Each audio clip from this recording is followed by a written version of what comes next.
So let's move on to the next subject of what should be happening at Raiders HQ, admin, and in the locker room. Pete Carroll needs to get together with both his coordinators and the position coaches. And like we used to say, man, you got to just coach them up. You know, if there's something not right, if young Mr.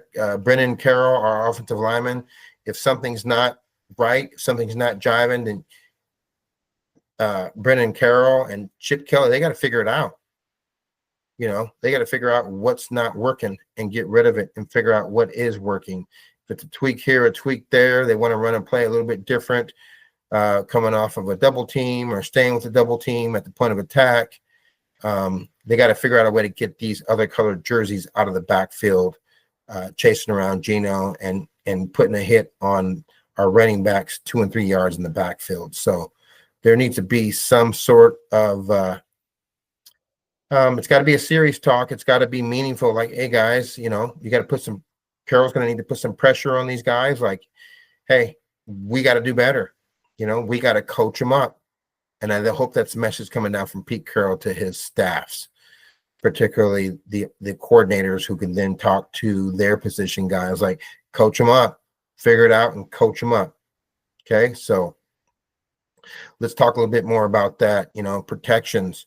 What's going on with the protection? Do they need to have more of a tight end chip? Do they need to figure out different formations to get the quarterback more time? Do we need to set up the pass with a little bit of misdirection here and there?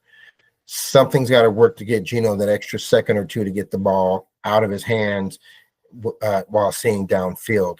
What can the Raiders do to open up the running lanes for Ashton Jeanty?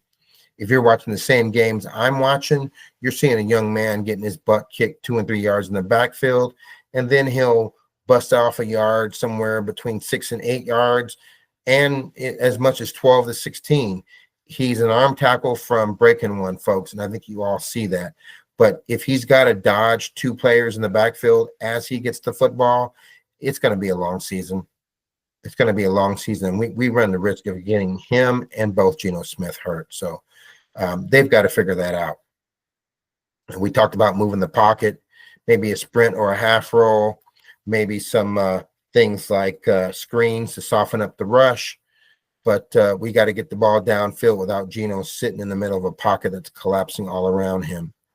We've got to get Meredith and Parham and whoever's going to be playing right guard for us. We've got to get them on the same page in pass pro and getting Geno just another second and a half, and he'll have enough time. And that's my advice from a former Division II quarterback.